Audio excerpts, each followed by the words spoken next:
मैं कैम्बोडिया में आपका खैर मकदम करती हूँ। यहाँ पर 1,40,00,000 लोग रहते हैं और यहाँ का रकबा ओक्लाहोमा स्टेट से भी कुछ कम है। यहाँ के लोग बुनियादी तौर पर बौद्ध हैं और अभी सन 1990 से ही वो खुले तौर पर ईसाई तर्ज पर इबादत कर पा रहे हैं। इसलिए यहाँ बहुत से लोगों को मजहब ईसवी की जरूरत है और मेरे ख्याल में फसल तैयार है। ये बहुत ही प्यारे लोग हैं और मुझे उम्मीद है कि इनसे मिलकर आप खुश होंगे। हम यहाँ होप कैम्बोडिया के साथ बहुत ही खुश हैं। मैं दुखी लोगों के चेहरों पर मुस्कुराहट बिखेर कर बड़ी खुश होती हूँ।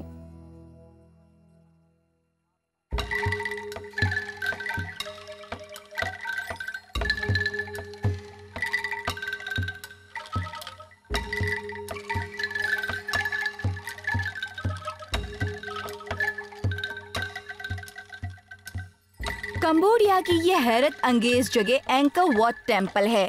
ये दुनिया की कदीमी इमारतों में से एक है। ये याद दिलाती है कि शुरू में आदमी को खल्क किया गया खुदा को तलाश करने के लिए, उनके दिल के सुराख को खुदा के प्यार से भरने के लिए और बदले में प्यार पाने और उसकी इबादत करने के लिए। यहाँ कंबोडिया में जब ईसाईयत आई तो बहुत सी मुख्तलिफ चीजों ने उसे दबाने और कुचलने की कोशिश की थी। आज हम आपको बताएंगे कि कितने लोग इस जुस्तजू में लगे हैं कि न सिर्फ ईसाईयत यहाँ फैले बल्कि मसीह का प्यार यहाँ के लोगों की जिंदगियों में बड़ा फर्क पैदा करे।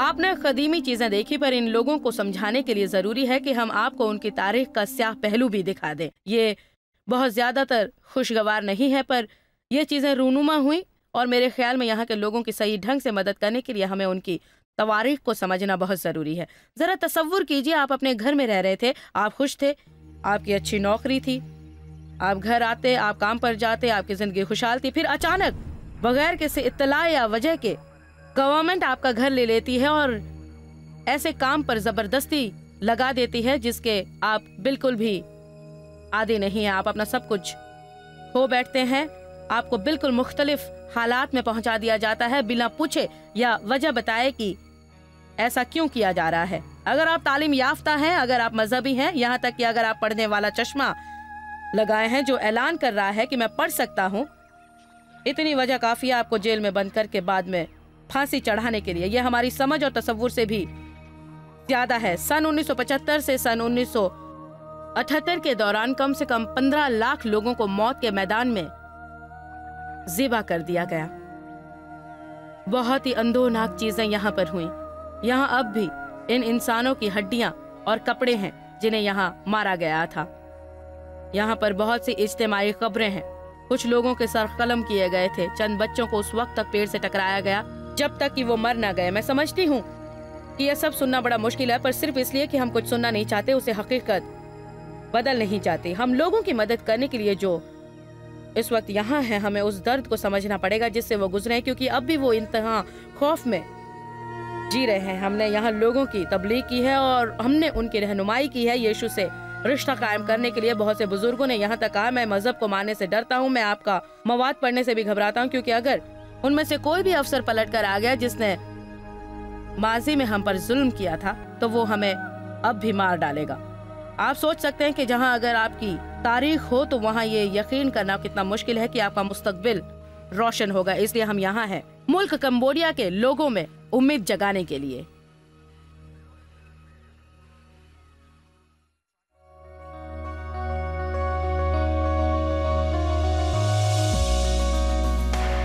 बाला आखिर कई महीनों की तैयारियां, मंसूबाबंदी और दुआओं के बाद होप कंबोडिया का प्रोग्राम चल रहा है और बहुत सी हैरत अंगेज चीजें हो रही हैं। हर हकीकत मुझे चंद चीजों का जिक्र करने दे जो इस वक्त रूनुमा हो रही हैं।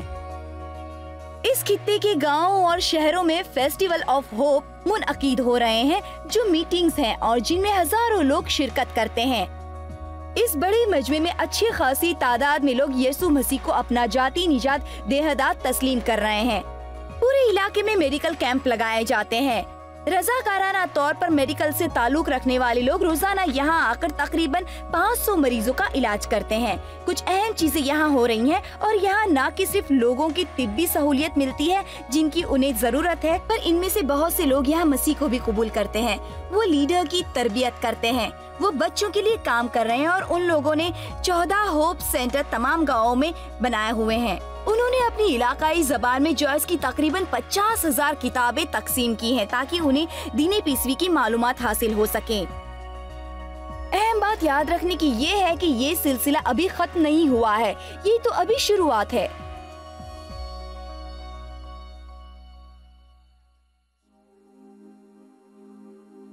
तसव्वुर कीजिए, ये आपका घर है। इस जगह पर आपका किचन है। इस जगह पर आप अपने बच्चों की परवरिश करते हैं, या हो सकता है आप बच्चों को बिल्कुल तन्हा और इस कूड़े किरकुट में अपना गुजारा करने के लिए छान रहे हों। खुद को बचाए रखने के लिए जो लोग यहाँ रहते हैं उन्हें तसव्वुर करने की जरूरत नहीं। ये उनकी रोजमर्रा की जिंदगी है। ये वो लोग हैं जो माना रहते हैं। ये वो लोग हैं जिनसे खुदा प्यार करता है। ये वो लोग हैं जिनके पास हमें उनके प्यार के साथ पहुँचना है। ये मेरी नई दोस्त जी है। हम आज ही यहाँ पर मिले हैं और हमने जाना कि जी 10 साल की है और ये कंबोडिया के इसी अहम शहर में इस कूड़ेदान के आसपास ही रहती है। दरअसल इस 10 साल की उम्र में वो कई सालों से रोजाना यहाँ काम करती है। जब वो सिर्फ 3 या 4 साल की थी यहाँ काम करती थी और यहाँ उसकी बहन के साथ आई थी। ये यहाँ रोजाना पूरा दिन गुजारती है, काम करते और कचरे में ही उन चीजों को चुनते हैं जिन्हें बेचकर उन्हें कुछ पैसे मिले ताकि वो खुद का गुजारा कर सकें और अपने खानदान वालों और वालिदैन को पैसे भेज सकें। उसने हमें जो बताया वो ये है कि 50 सेंट वो रोजाना कमाती है। वो खाने के लिए भी काफी नहीं है। वो कभी स्कूल नहीं गई। जब मैंने उससे दरखास्त किया कि बड़ी होकर वो क्या बनना चाहती है तो वो ऐसा कुछ तसव्वुर भी नहीं कर पाती है कि उसकी क्या कद्र हो सकती है और खुदा उसकी जिंदगी के साथ क्या कर सकता है, क्योंकि वो कद्र बरसों से बस इसी माहौल में जी रही है। वो रोजाना यहाँ आकर कचरा छानने के अलावा कुछ नहीं करती। हमारा ईमान है कि खुदा के पास उसकी जिंदगी के लिए बहुत कुछ है। हमारा अकीदा है कि वो जिंदगी में उम्मीद और अच्छे मुस्तकबिल को जाने, सबसे बढ़कर मसीह के प्यार को जाने और उसे पाने की कोशिश करे। वो उम्मीद है और इस इलाके में हमारे कम्युनिटी सेंटर हैं जहां हम जी के जैसे बच्चों को लेकर जाकर अच्छी तालीम दे सकते हैं, अच्छी ग़िज़ा और सबसे बढ़कर उनमें मसीह के प्यार की उम्मीद जगा सकते हैं। यहाँ तक कि आधी रात को भी ये बच्चे यहाँ काम करते दिखाई देते हैं।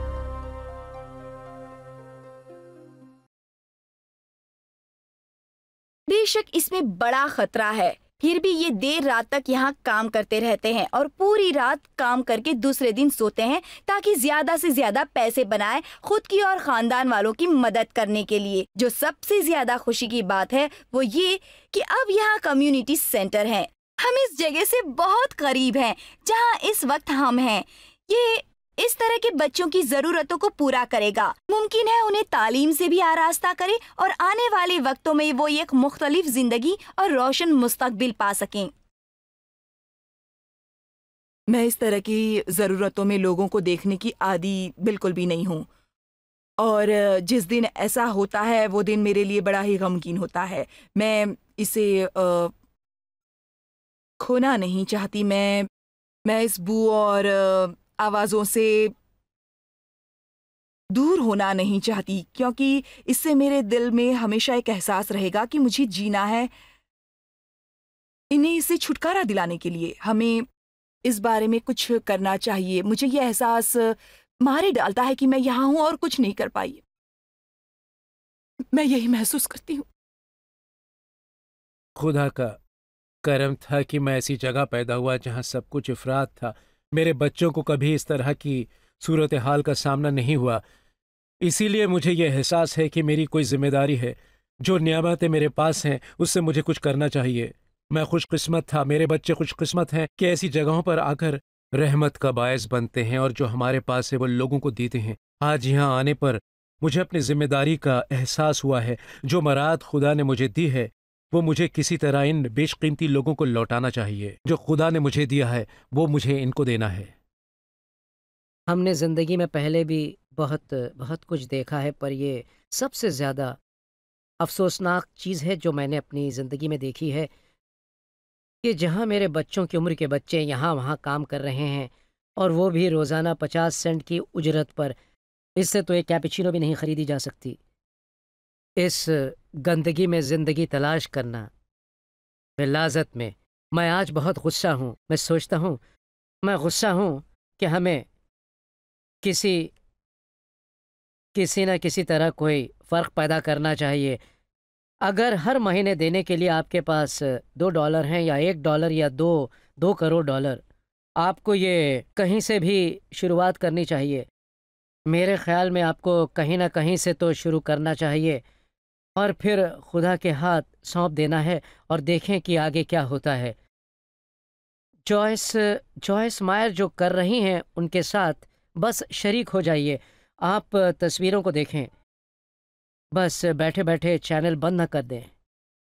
मैं अपने बारे में इतनी पूरी यकीन नहीं हूँ कि मैं उस हद से भी आगे जा सकती हूँ जिसे ना मैं महसूस करना जानती हूँ ना उसके बारे में सोच सकती हूँ। मैं बस अपना सर हिलाते हुए सोचती रहती हूँ, ये तो जैसे बिल्कुल नहीं हो सकता, ये नामुमकिन है। जैसे मेरा जहन ये कबूल करने से कासिर है कि लोग इस तरह से भी रह सकते हैं। मैं तो ये भी नहीं जानती कि इस बारे में मैं सोचूं कैसे। ये वाकई बहुत ही हौलनाक है। मैं तो ये सोचती हूँ कि अगर उनसे मुमकिन हो तो वो ऐसी जगहों पर जाएं या उनके लिए अच्छा होगा, और अगर ना आ सकें तो यकीनन ऐसी चीजें देखें और उनके मुतालिक पढ़ें, क्योंकि इससे उन्हें इसके तनाजुर में सोचने के लिए मदद मिलेगी और ये कि हमारे पास जो है उसके लिए हमें कितना ममनून होना चाहिए और शिकायतें करना कितनी अफसोस की बात है जबकि आप इस तरह से भी लोगों को रहते हुए देख रहे हैं। अगर दिन में 1/3 दफा भी आप उनके पेट में भूख से होने वाली तकलीफ को कम कर सकते हैं तो ये कुछ ना करने से बेहतर है। ये बड़ा बचकाना है कि किसी की जरूरत को देखकर सोचे मैं ये सारी जरूरतें पूरी नहीं कर सकता इसलिए मैं कुछ भी नहीं करूंगा। खुदा न सिर्फ हमें इस्तेमाल कर रहा है बल्कि वो दुनिया भर में लोगों का इस्तेमाल भी कर रहा है। वो चाहता है कि हम साझेदारी करें और एक टीम की हैसियत बनाए। हर शख्स यहाँ आए हैं, वो पहले होंगे जो आपको बताएंगे कि उनकी जिंदगी हमेशा के लिए बदल गई है। हमारी CPA भी हमारे साथ आई है। वो सोचती थी कि वो मिनिस्ट्री के बारे में बहुत कुछ जानती हैं।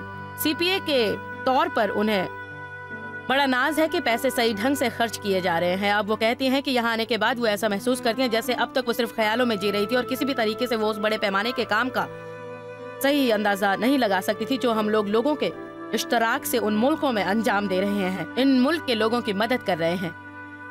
ये दिलचस्प है। हम इस वक्त बजट पर काम कर रहे हैं और मैं समझती हूँ कि हम बस बजट पर खासा ध्यान देने लगे हैं, क्योंकि ये ऐसा है कि हर $1 जो हम बचाते हैं उसमें हम एक बच्चे को तो खाना खिला ही सकते हैं। मेरी जो जॉयस मायर मिनिस्ट्रीज के साथ पार्टनरशिप है मैं उस पर अमल होना पसंद करती हूँ। मैं देख रही हूँ कि उससे काफी मदद मिल रही है लोगों को और इससे हमें बड़ी खुशी होती है कि आप ज्यादा कुछ नहीं कर रहे हैं लेकिन आप थोड़ी मदद कर रहे हैं।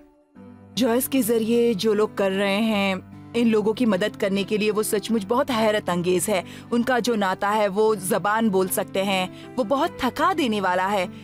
कौन चाहेगा कि घर जाने के बाद भी इस बारे में आप सोचें और काम खत्म होने तक उसमें जुटे रहें। मैंने ऐसा कभी नहीं देखा। जैसा कि मैंने पहले भी कहा है, ये सचमुच एक चुनौती है, एक चुनौती। ये आपके दिल पर गहरा असर डाल सकती है। आप काफी कुछ करने के लिए सोचेंगे इस बारे में। आप एक वक्त में एक बच्चे को लें और उसे एक बेहतर जिंदगी देने की कोशिश करें, या 5 बच्चों को एक वक्त में या 10 बच्चों को एक वक्त में लें। ये एक बड़े मुल्क में चिंगारी की मानंद होगा, पर आपको पता है कि जंगल की आग इसी तरह फैलती है। आप इस बारे में सुनते हैं पर जब आप इसे देखते हैं तो ये बिल्कुल मुख्तलिफ लगता है और आप खुद को मजबूर महसूस करते हैं। हालांकि आप उस फर्क को देखते हैं जो यहाँ हो रहा है और जो आरजी मेडिकल कैंप में हो रहा है। दोनों में दुनिया भर का फर्क है। और आज सुबह उस चर्च की सर्विस में आपको ऐसा लगा होगा जैसे वो मुल्क को बदल कर रख देंगे। मुझे ये देखते हुए अच्छा नहीं लगता, लेकिन इससे होप कंबोडिया वो एक नया मकसद मिलता है, क्योंकि मेरे ख्याल में हम बस वो करें जो कर सकते हैं, क्योंकि ज़रूरतें बड़ी हैं। आप दुनिया में कहीं भी जाएं, अगर आपके पास दर्दमंद दिल है तो वो बहुत ही बड़ा है। लेकिन यीशु का तरीका ये रहा है कि एक एक दो को देखें और उससे आपका दिल मोह लें। और हमें ये जज्बा हो तो हमें क्या करना है। मुझ में जो कुछ भी है उस सब के साथ मैं हमेशा तैयार हूँ प्यार के तरीके पर चलने के लिए, प्यार की तबलीग करने के लिए, प्यार का जिक्र करने और प्यार का नगमा गाने के लिए हमें नगमों से ज़्यादा की ज़रूरत है, हमें मुबल्लिगों से ज़्यादा की ज़रूरत है। हमें बज़ात खुद यहाँ आकर इसमें शरीक होने से घबराना नहीं है। थोड़ा बहुत जो हम देते हैं वो बहुत कुछ होता है। हम बाज़ वक्त खुदा को इस तरह से देखते हैं कि वो हमसे बहुत दूर है और गाहे गाहे मदाखलत करता है, लेकिन हकीकतन अगर आप ऐसा सब कुछ कर पाएं तो वो हमारे चारों तरफ होता है। आप खुदा को बच्चों की आंखों में देखते हैं और वालिदैन रोज़ाना अपने बच्चों को खिलाने पिलाने के लिए जद्दोजहद करते हैं, तो आप उनकी आंखों में खुदा का प्यार और ख्याल देख सकते हैं। हम लोगों की पार्टनरशिप की बदौलत जो इन मुल्कों में काम कर पा रहे हैं वो बहुत वसी पैमाने पर है, और हकीकत में अब हमारे पास ये सब करने का मुकम्मल निज़ाम है। हमने सीख लिया है कि उसे कैसे किया जाए, हम उसे करना जानते हैं, हम जानते हैं कि किस तरह किसी मुल्क में जाकर वो करें। अब हमें सिर्फ मजीद पार्टनर्स की ज़रूरत है और लोगों की दुआओं और माली इमदाद की पुष्ट पनाही की ज़रूरत है, ताकि हम ज़्यादा से ज़्यादा इस काम को फैला सकें। अगर खुदा ने हमें नवाजा है और हम दूसरों को नवाज सकते हैं, तो हम आपसे गुजारिश करते हैं कि हमारे साथ मिलकर आप भी कुछ मदद करें, आप हमारे साथ जुड़ जाएं। प्यार और खुशियाँ बढ़ी हुई देखते हैं, वो कीजिए जो आप कर सकते हैं। हमारे साथ कंधे से कंधा मिलाकर चलिए, फैसला करें कि आप उन लोगों में से एक होंगे जो मसीह के लिए कुछ करने के लिए आगे आना चाहते हैं।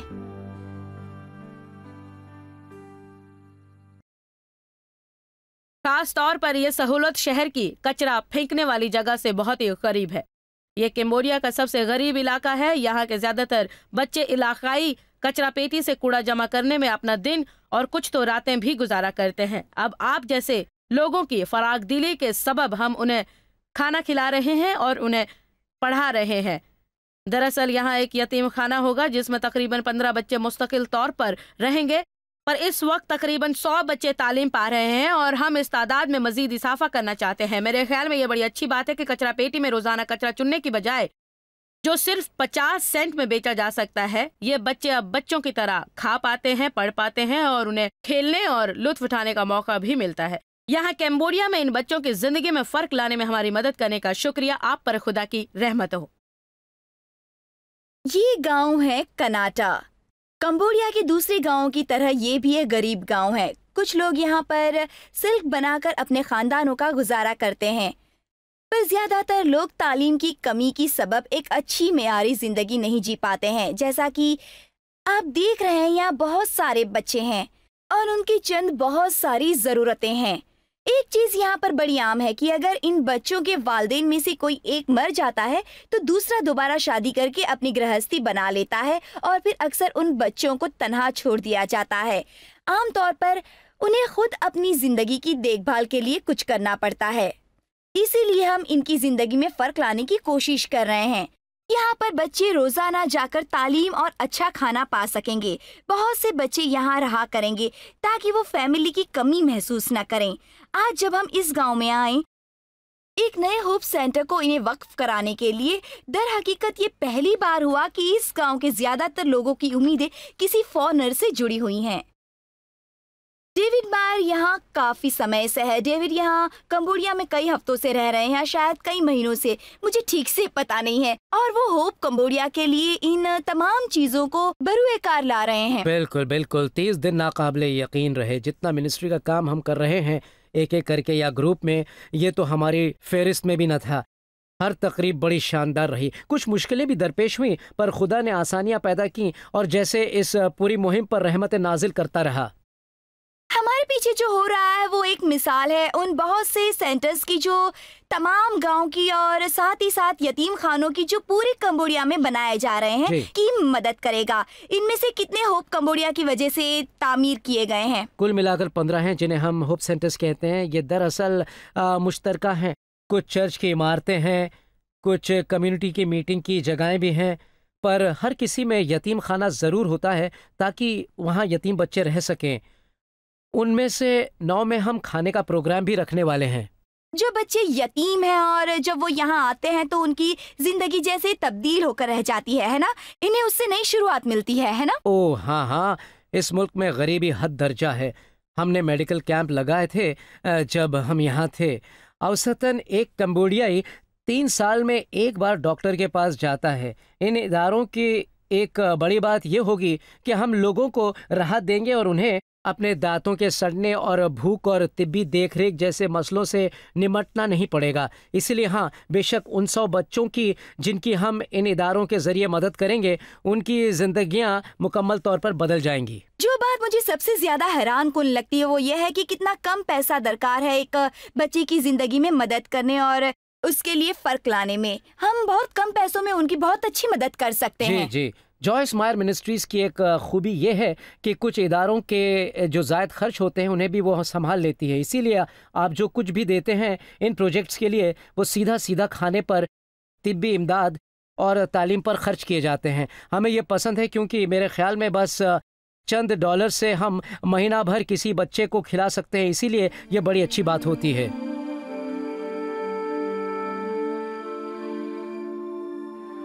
ये बहुत अच्छी बात है कि आप जानते हैं कि किस तरह आपके पैसे कहाँ और किस तरह खर्च होते हैं और किस तरह वो जिंदगियों पर असर करते हैं। मेरी आंखों में आंसू आ गए। ये सचमुच लाजवाब है।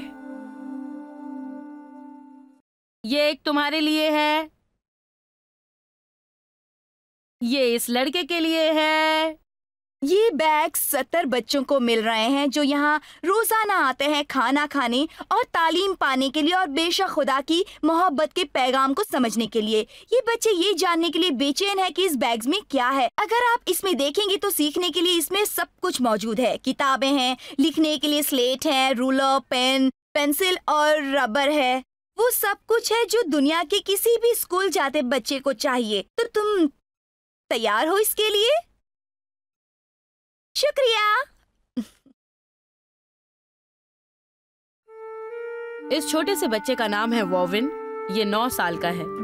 जब ये 6 साल का था तब से कचरा चुनने का काम किया करता था। ये दिन में कई बार और अक्सर रात को भी कचरे में से चीजों को चुनता जो 50 या 60 सेंट में बिका करती थी। जब इस गांव में पासबान आया और स्कूल शुरू करना चाहा तो शुरू में इसके वालदेन इस स्कूल में आने नहीं देते थे क्योंकि वो उन पैसों से महरूम होना नहीं चाहते थे जो वो कचरे में से कमाया करता था। लेकिन पासबान ने उन्हें उतनी ही रकम की पेशकश की जो वो कचरा चुनकर कमाया करता था। तो इस शर्त पर उन लोगों ने इस स्कूल की इजाजत दे दी। कुछ अरसे के बाद उन्होंने इसमें इस दर्जा तब्दीली देखी कि उन्होंने कहा, नहीं, अब आपको हमें कुछ देने की जरूरत नहीं है। हम खुद चाहते हैं कि वो वहाँ स्कूल जाए। मैं बेशक नहीं चाहता कि मेरा कोई बच्चा पूरा दिन उस कचरा पेटी पर काम करके इतनी चीजें जमा करे कि उससे 50 सेंट मिले और हम भूखों मरने से बचें। मैं यकीन नहीं कर पाता कि हम इतनी दर्दनाक सूरत हाल देखते हुए भी उसके लिए कुछ नहीं करते। हम कुछ तो कर सकते हैं। मुझे यकीन है कि हम साथ मिलकर इन बच्चों की जिम्मेदारियों में काफी फर्क ला सकते हैं। मेरे ख्याल में होप कैम्बोडिया में जो फर्क पैदा करने की कुव्वत है उससे चर्च और मसीह की उम्मत में साथ मिलकर काम करने का जज्बा जागा है। हमने पसे पर्दा बहुत सी चीजें होती देखी हैं। मर्द और औरतों के बीच बातचीत होती है जो पहले अगर सालों नहीं तो महीनों तो नहीं होती थी। लोग साथ मिलकर इस दर्जा काम कर रहे हैं जो पहले कभी नहीं हुआ और ये खुशी की बात होती है। बड़ी खुशी की बात है कि तमाम मिनिस्ट्रीज हरकत में आ गई हैं और एक साथ मिलकर बड़े असरअंदाज तरीके से एक मकसद के लिए काम कर रही हैं। मेरे ख्याल में होप कैम्बोडिया से उम्मत मसीह ने सही मिरास पाली है कि वो साथ मिलकर चीजों को बिल्कुल नए तर्ज पर करना सीख गए हैं। बहुत सी मिनिस्ट्रीज इसका हिस्सा बन गई हैं। बड़ी से बड़ी मिनिस्ट्रीज जैसे हिलसॉन्ग ऑस्ट्रेलिया और जॉयस मायर मिनिस्ट्रीज से लेकर छोटी छोटी मिनिस्ट्रीज जैसे पूरे यूनाइटेड स्टेट के हलाकाई चर्च सब एक साथ मिलकर इस काम का हिस्सा बने हैं। क्या वो लोग यहाँ से ये देखकर जाते हैं तो खुश रहते हैं? जी, हर मुमकिन जज्बात उन पर असर किए होते हैं। आंसू से लेकर हंसी तक उन सब के लिए ये एक हैरत अंगेज सफर रहा। यहाँ तक कि फोकस ऑन द फैमिली जैसी मिनिस्ट्री भी जो यहाँ आई और HIV ट्रेनिंग वगैरह में हमारी मदद की। ये बहुत ही अहम जुज़ था जिस पर पहले कलीसिया को महारत हासिल करना ज़रूरी था। ये वो दर्जे पर किया गया और उनसे ये सुनना कि उन्हें कितनी खुशी हुई कि बड़ी मिनिस्ट्री ने उन्हें अपने साथ रखा इस अहम काम के लिए। जब आप एशिया से निपटते हैं तो आप दुनिया के बहुत बड़े हिस्से के लिए काम करते हैं। आप इंडिया में मुकीम हैं पर आप तमाम एशिया के लिए काम करते हैं। अब यहाँ जुनूब मशरिकी एशिया में हम हैं। क्यों होप कैम्बोडिया? होप कैम्बोडिया की बुनियादी वजह यह है कि दुनिया का ध्यान खास करके उस जुग्राफिया हिस्से की तरफ लाया जाए जहां अशद ज़रूरियात हैं। दुनिया की 60% से ज्यादा बच्चों की आबादी यहाँ एशिया में है। हमें उनकी जरूरतों पर ध्यान देना है। कैम्बोडिया में बच्चों की आबादी दुनिया के किसी भी मुल्क की मजमूई आबादी से भी ज्यादा है। इस तरह का प्रोजेक्ट यहाँ करना यानी होप सेंटर, जो न सिर्फ 12 यतीमों की देखभाल करता है बल्कि रोजाना गांव में मदाखलत करता है। हम इस इमारत में रोजाना बच्चों को आते जाते देखेंगे, इसीलिए हम उनके मसाइल को बता पाएंगे। मेरे लिए ये बड़ी खुशी की बात है कि हमें यहाँ सही मिरास मिलेगी जो इस नस्ल में काफी फर्क पैदा कर सकती है, न सिर्फ इस नस्ल पर आने वाली नस्लों में भी। तो स्कॉट, हम बेशक ये सब कुछ नहीं कर पाते जॉयस माय मिनिस्ट्रीज के दोस्तों और साझेदारों की मदद के बगैर, और आपकी टीम और उनके ताउन के बगैर भी। ये सचमुच बड़ा हैरत अंगेज सफर रहा। एक बार फिर अमेरिका में हमारे खैर ख्वाह और अतिया देने वालों के ताउन के बगैर हमारे लिए ये कतई मुमकिन नहीं था कि यहाँ आकर हम इन जरूरतमंदों की खिदमत कर सकें। ये उन बहुत से इमदादी प्रोग्रामों में एक है जो खुदा ने हैंड ऑफ होप के जरिए करने की हमें इजाजत दी है। हमें यह सोचकर बहुत मसर्रत होती है कि हम दूसरे परेशान हाल लोगों को उम्मीद के हाथ का सहारा देंगे। हमें उम्मीद है कि आप उनकी जिंदगी को संवारने में पूरी तरह से मदद करेंगे, क्योंकि ऊपर वाला चाहता है, यीशु चाहता है कि आप उनकी मदद करें और आपके जरिए उनके चेहरों पर मुस्कुराहट बने, क्योंकि हम सब मिलकर ये फर्क पैदा करेंगे। मैं सचमुच समझती हूँ कि कुछ गैर मामूली और तारीख साज चीजें यहाँ पर हो रही हैं, और मेरा ईमान है कि आने वाली सदियों में हम सब इसका बेहिसाब फायदा देख पाएंगे। लोग अब राजी हैं, उनके दिल में जज्बा है, वो चाहते हैं और इंतजार में हैं कि वो बाहर निकलकर मदद का हाथ बढ़ाएं। मेरे ख्याल से आज की रात खुशगवार है। जॉयस मायर मिनिस्ट्री आपकी उम्मीदों से ज्यादा है। आपके लिए आप सबका यहाँ आने के लिए शुक्रिया, और शुक्रिया उन दोस्तों और वालिदैन का जिन्होंने इसे दुनिया भर में फैलाया। हम सब भूखे को खाना खिलाते हैं, गरीब को कपड़ा देते हैं और इस तरह मुल्क की खिदमत करते हैं। आप joycemeyer.org पर विजिट करें और अपनी इब्तिदाई इबादत हमारे साथ बांटें। देखिए जॉयस के अजीम बयान और हमारे साथ शामिल हो जाइए यीशु की मोहब्बत भरी दुनिया में।